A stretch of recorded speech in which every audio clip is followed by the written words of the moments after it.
नमस्कार, बहुत स्वागत है आपका मारो राजस्थान में। मैं हूं आपके साथ श्रुति श्रीवास्तव। बालोतरा से बड़ी खबर की शुरुआत बुलेटिन की कर रहे हैं। रविंद्र सिंह भाटी का धरना लगातार जारी है, समझाइश का दौर जारी है, लेकिन रविंद्र सिंह भाटी है कि मानने को तैयार नहीं है।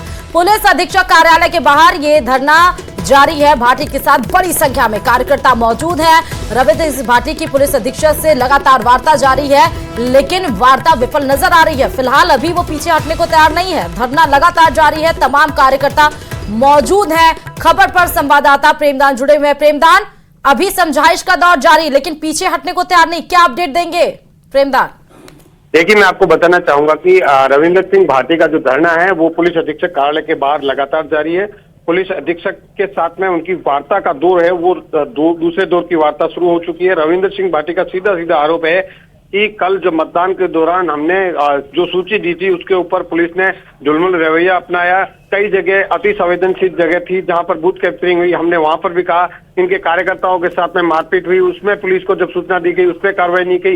उसके साथ ही साथ इनके कार्यकर्ताओं के खिलाफ कार्रवाई करते हुए उनको डिटेन किया, इनके वाहनों को जब्त किया। इनकी जो द्वारा रिपोर्ट दी गई थी उसके ऊपर पुलिस ने कार्रवाई नहीं की। तो इसी सब मामलों को लेकर के भाटी का यह प्रदर्शन चल रहा है और भाटी की साफ तौर से कहना है कि अगर मेरी ये कार्रवाई या इससे कोई बात सहमति नहीं बनी तो आईजी कार्यालय का घेराव करने के लिए बालोतरा से जोधपुर के लिए रवाना हो गए। हालांकि उनके साथ में वार्ता का जो दौर है वो लगातार जारी है पुलिस अधीक्षक कार्यालय में। हालांकि अभी रविंद्र सिंह भाटी बाहर निकले थे, मीडिया से बातचीत भी उन्होंने करी थी।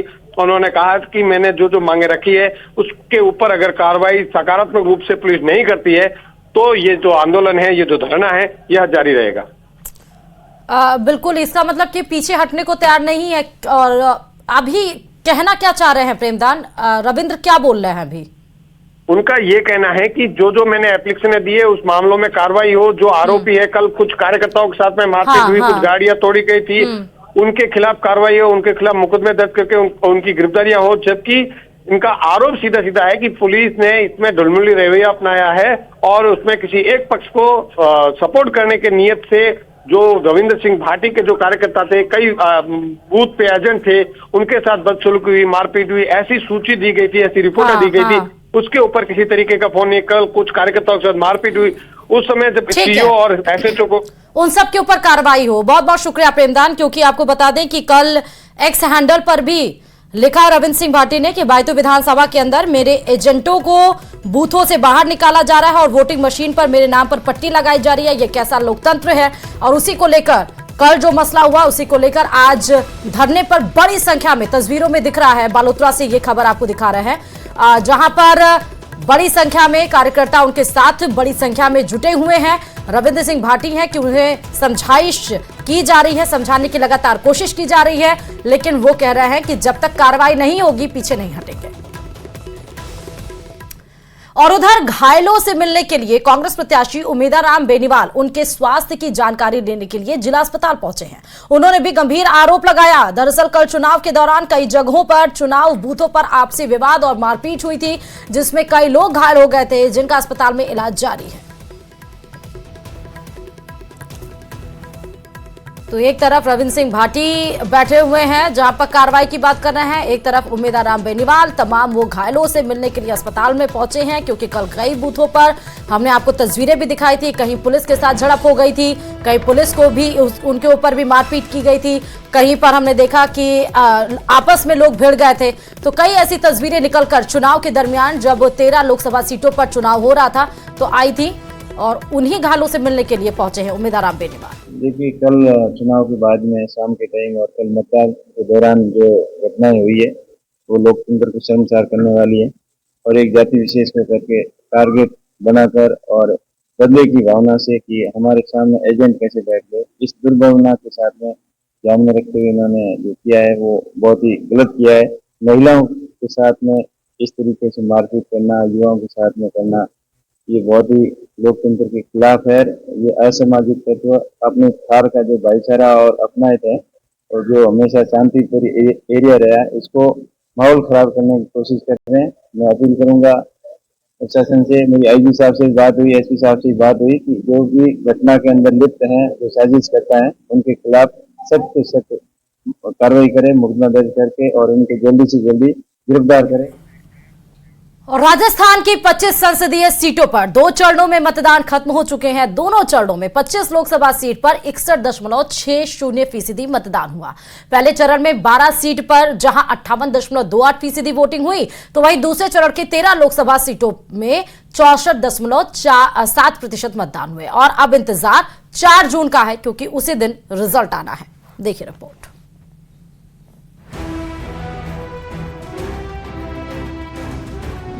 थम गया शोर, खत्म हुआ मतदान।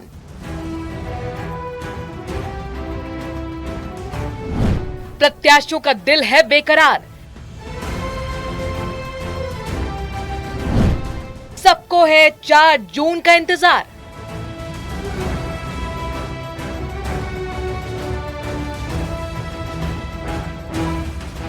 राजस्थान में पहले चरण के मतदान में वोटरों ने ज्यादा दिलचस्पी नहीं दिखाई थी, लेकिन दूसरे चरण में इसकी कमी भी पूरी हो गई।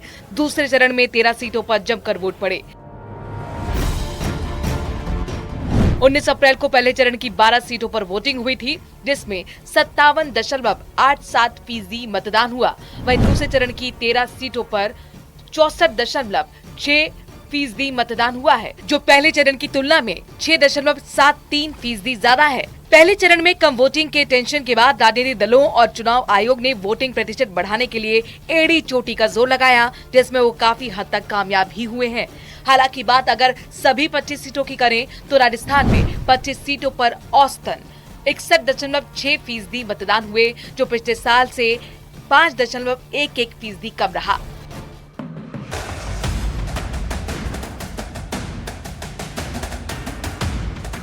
दूसरे चरण में अच्छी वोटिंग ने खास तौर पर बीजेपी को काफी राहत दी है। वहीं कांग्रेस खेमे में कुछ तनाव है। माना जा रहा है कि बीजेपी का प्रदर्शन पहले चरण के मुकाबले दूसरे चरण वाली सीटों पर ज्यादा बेहतर हो सकता है।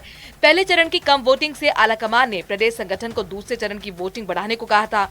हालांकि इस वोटिंग पैटर्न के संकेतों को दोनों ही पार्टियां डिकोड करने में जुट गई हैं। दूसरे चरण की 13 सीटों पर हुए मतदान की अगर बात करें तो बाड़मेर में रिकॉर्ड तोड़ मतदान हुए। यहाँ इस बार 74.25% मतदान हुए। पिछली बार यहाँ पर 73.30% वोट पड़े थे। टोंक सवाई माधोपुर लोकसभा सीट पर 56% मतदान हुए। पिछली बार यहाँ पर 63.44% मतदान हुए थे। अजमेर सीट पर 59.22% मतदान हुआ। यहाँ 2019 में 67.32% वोटिंग हुई थी। बांसवाड़ा सीट पर 72.24% मतदान हुआ। 2019 में यहाँ 72.90% मतदान हुआ था।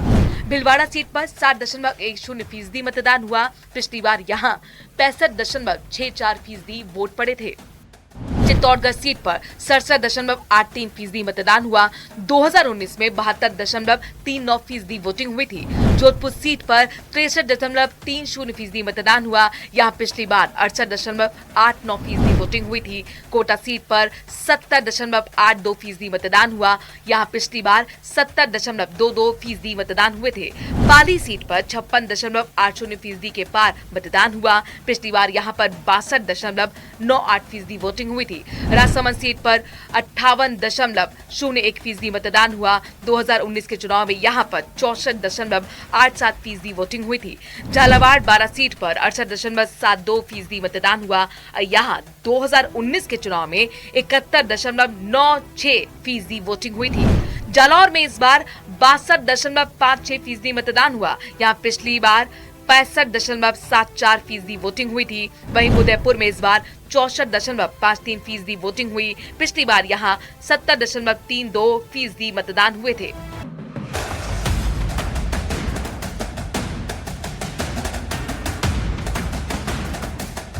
दोनों चरणों के मतदान के बाद 266 प्रत्याशियों की किस्मत ईवीएम में कैद हो गई है। पार्टियों से लेकर प्रत्याशियों का दिल बेकरार है और सभी को बस 4 जून का इंतजार है। Bureau report, news 18 Rajasthan.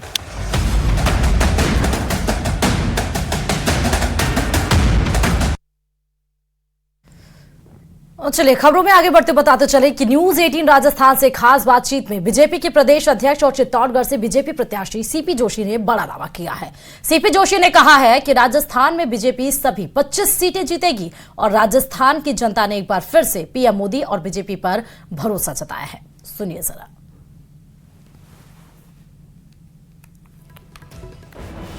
जो मैंने कहा था, दक्षिण में भी आज कश्मीर से लेकर कन्याकुमारी, अगस्त से लेकर मगध तक एक ही आवाज गुजरी, अब की बार 400 पार। और साउथ में भी, दक्षिण में भी पहली बार प्रचंड बहुमत के साथ भाजपा जीतेगी। और ये विश्वास देश की जनता का मोदी जी के प्रति इसलिए है कि उन्होंने 10 वर्षों में जो कहा उससे कई अधिक करके दिखाया।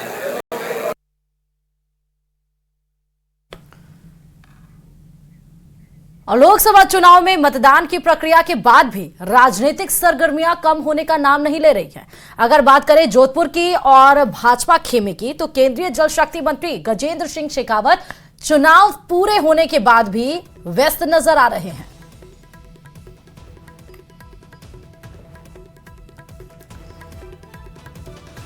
लोकसभा चुनाव के मतदान की प्रक्रिया पूरी हो चुकी है और कहा यह जाता है कि थकान हो जाती है और थकान होने के बाद नेता अक्सर अगला दिन जो है वो रेस्ट के नाम पे बिताते हैं, लेकिन यहाँ जोधपुर में स्थिति बिल्कुल उलट है।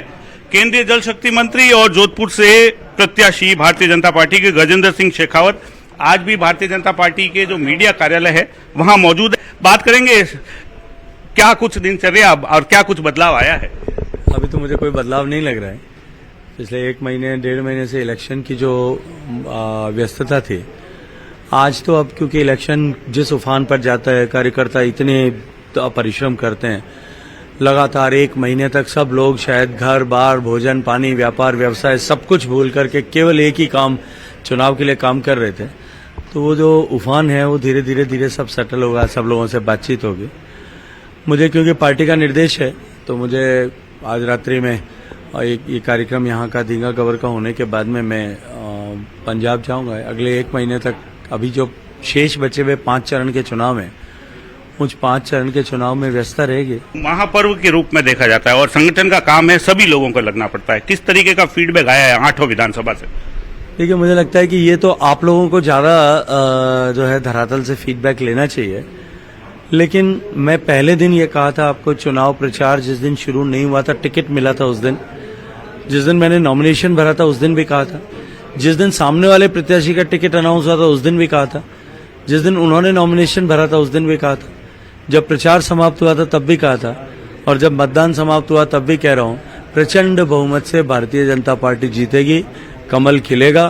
केवल जोधपुर में नहीं, 25 कमल खिलेंगे और 400 के पार जाएंगे। गजेंद्र सिंह शेखावत की ओर से भी यही किया गया है कि 25 की 25 सीटों पर कमल खिलने की तैयारी में है। जोधपुर से कैमरा पर्सन समीर खान के साथ रंजन दवे, न्यूज 18 राजस्थान। और अजमेर के खानपुरा कंचन नगर मदीना मस्जिद में मौलाना की हत्या कर 3 बदमाश फरार हो गए। मामले में पुलिस द्वारा लगातार पड़ताल की जा रही है। पुलिस को मस्जिद के नजदीक ही झाड़ियों में 2 डंडे मिले हैं, जिसे इस हत्या की वारदात को अंजाम देने की आशंका जताई जा रही है। पुलिस ने तुरंत डॉग स्क्वाड बुलाकर इस मामले में अनुसंधान शुरू कर दिया। वहीं आसपास में लगी सीसीटीवी फुटेज में संदिग्ध भी नजर आए, जिसे लेकर पुलिस ने अब अपनी अग्रिम जांच शुरू कर दी है।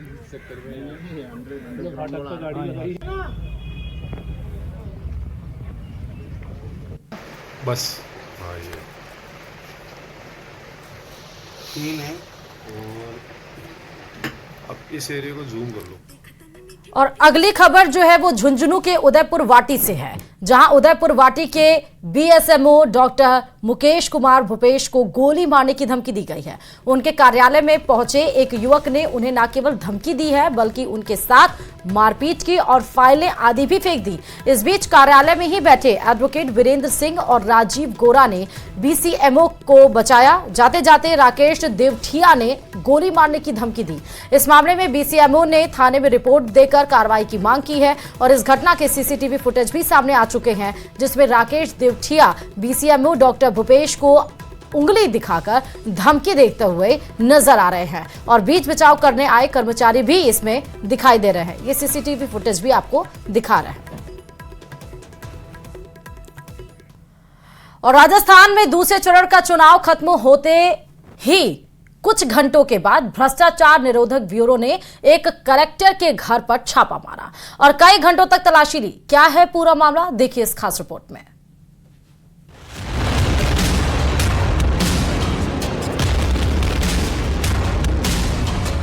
भजनलाल सरकार लगातार एक्शन मोड में है और भ्रष्टाचार के खिलाफ जीरो टॉलरेंस नीति के तहत भ्रष्टाचारियों पर कार्रवाई भी जारी है और इसमें सबसे बड़ी भूमिका निभा रही है प्रदेश की एंटी करप्शन ब्यूरो। एसीबी की टीम ने दूसरे चरण का मतदान खत्म होने के बाद ही एक बड़ी कार्रवाई को अंजाम दिया है। एसीबी ने दूदू जिला कलेक्टर हनुमान लाल ढाका की सरकारी आवास पर रेड मारी और कई घंटों तक तलाशी ली और कई अहम दस्तावेज और रिश्वत मांगने के सबूत जब्त किए। बता दें, दूदू जिला कलेक्टर पर यह आरोप है कि उन्होंने एक फर्म संचालक की जमीन का रूपांतरण करने की एवज में 25 लाख की घूस की मांग की थी। हालांकि परिवादी पैसों का इंतजाम नहीं कर पाया, जिसके बाद 15 लाख के बदले काम करने की डील फिक्स हुई, जिसमें से 7.5 लाख डाक बंगले पर मंगवाए जाने का खुलासा रिकॉर्डर से हुआ है। इस पूरे मामले में एक पटवारी की भी मिलीभगत मानी जा रही है, जिसको लेकर के एसीबी की दूसरी टीम ने पटवारी हंसराज के घर पर भी दबिश दी और सर्च की कार्रवाई की।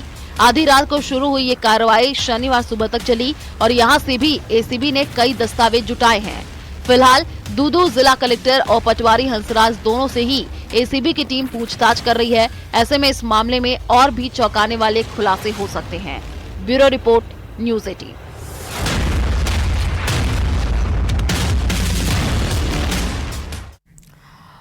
और अब खबर बांसवाड़ा से है, जहां भीषण सड़क हादसा हो गया है। बेकाबू होकर पेड़ से कार टकरा गई है, जिसमें 3 लोगों की मौत की खबर सामने निकल कर आई।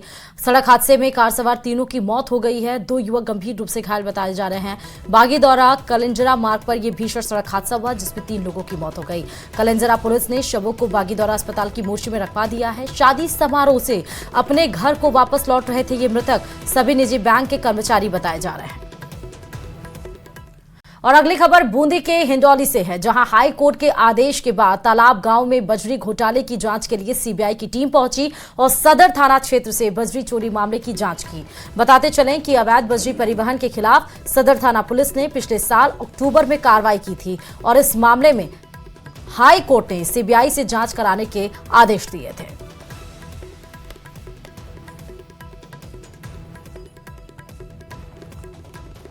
अक्टूबर 2000 के बीच में एक प्रकरण दर्ज हुआ था माइनिंग एक्ट में। उसका प्रकरण गैर अनुसंधान था। जो उसमें मुलजिम था वो हाई कोर्ट में बेल के लिए गया था। माननीय न्यायालय ने उसमें उस प्रकरण में सीबीआई जांच के निर्देश दिए हैं। उसी के तहत वो पत्रावली हमने सीबीआई के जो अधिकारी उनको भिजवाई है।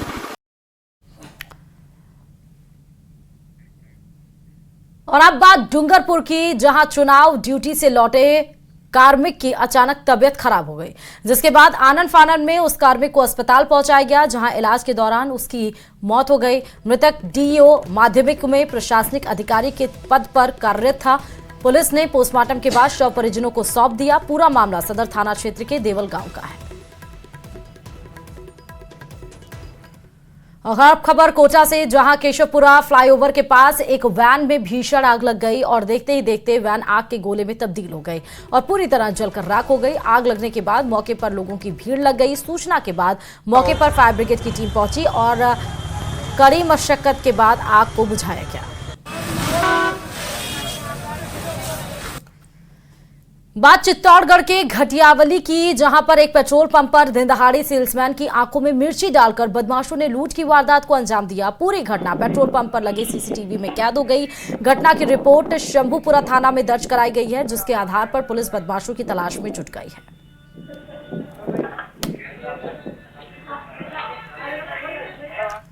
और जैसे ही गर्मी ने अपने तेवर दिखाने शुरू किए, वैसे ही प्रदेश में पेयजल संकट भी गहराने लगा। प्रदेश के अधिकांश हिस्सों में पानी की किल्लत से परेशान लोगों को पानी के टैंकर का सहारा लेना पड़ रहा है। अब लोगों का भी सब्र टूटने लगा है। पानी के लिए प्रदेश भर में लोग अपने अपने तरीके से प्रदर्शन कर रहे हैं। देखिए रिपोर्ट।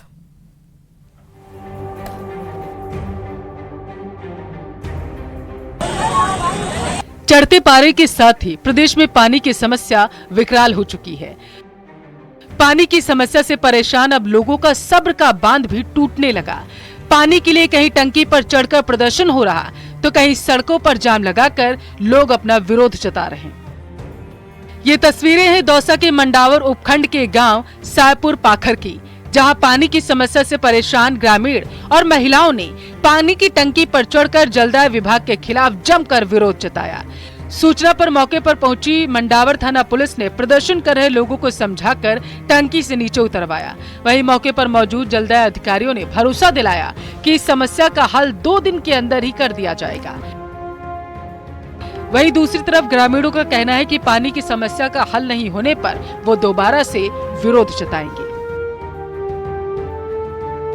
पानी के लिए प्रदर्शन की कुछ ऐसी तस्वीरें सामने आई अलवर शहर से, जहां पानी की मांग को लेकर जनता अब सड़कों पर उतरकर विरोध जता रही। शुक्रवार रात अलवर जयपुर रोड पर new friends colony ward number 32 की महिलाओं के साथ स्थानीय पार्षद बीना नरूका ने पानी की मांग को लेकर जाम लगा दिया, जिससे काफी देर तक जाम की परिस्थिति बनी रही। लोगों का आरोप है कि शिकायत के बाद भी जलदाय विभाग उनकी एक नहीं सुन रहा और उन्हें पानी के टैंकर मंगाकर काम चलाना पड़ रहा। वहीं लोगों के प्रदर्शन को देखते हुए जलदाय विभाग के अधिकारी मौके पर पहुंचे। आनन फानन में बोरवेल चालू किया गया। पानी की समस्या इस वार्ड में न्यू फ्रेंड्स को 20 साल समस्या है, यानी कि यहाँ टैंकरों से ही पानी आता है, तो पानी की वजह से तो परेशान है। तो टैंकरों से कंटिन्यू पानी आ रहा है, बोरिंग लग चुकी है, तो फिर तो सबको चाहिए ना, बोरिंग लगी है, हमें फिर पानी नहीं मिल रहा है, तो इनकी क्या इस्तेमाल है। ठीक है। झुंझुनू जिले के बुहाना कस्बे की वार्ड संख्या 3, 4 और 6 समेत अन्य मोहल्लों में पिछले 1 महीने से पेयजल की आपूर्ति नहीं हुई। पानी की समस्या से सबसे ज्यादा परेशान महिलाएं हो रही।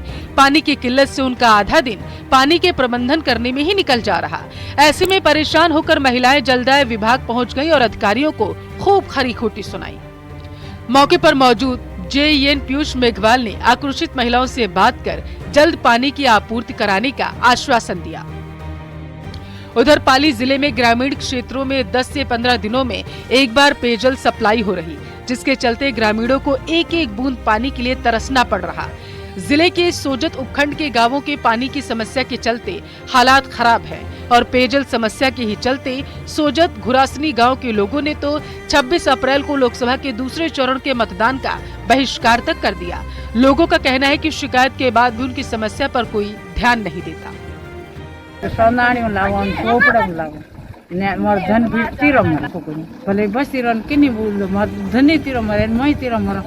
तस्वीरें भले ही अलग अलग हो, लेकिन समस्या और शिकायत एक ही है, पानी की आपूर्ति की। और शिकायत के बावजूद संबंधित विभाग इन पर कोई ध्यान नहीं देता।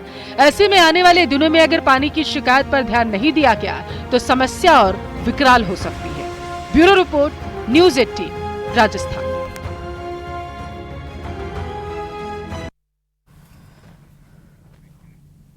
और इसके बाद बड़ी खबर यह है कि दूसरे चरण में मतदान 65.52% पहुंच गया है। दरअसल राजस्थान में कुल जो मतदान प्रतिशत है वो अभी तक 62.10% पोस्टल बैलेट जोड़ने के बाद सभी 25 सीटों का जो टोटल किया गया चुनाव आयोग के द्वारा वो इतना आया है। दूसरे चरण का कुल मतदान प्रतिशत पहुंचा है 65.52% और प्रदेश में सबसे ज्यादा बाड़मेर लोकसभा सीट पर 75.93% हुआ है। सबसे कम करौली धौलपुर लोकसभा सीट पर जहां पर 49.59%, बाड़मेर में वहीं 75.93% हुआ है मतदान। चलिए इसी खबर के साथ इस बुलेटिन में फिलहाल इतना ही और खबरों के लिए देखते रहिए न्यूज़ 18 राजस्थान।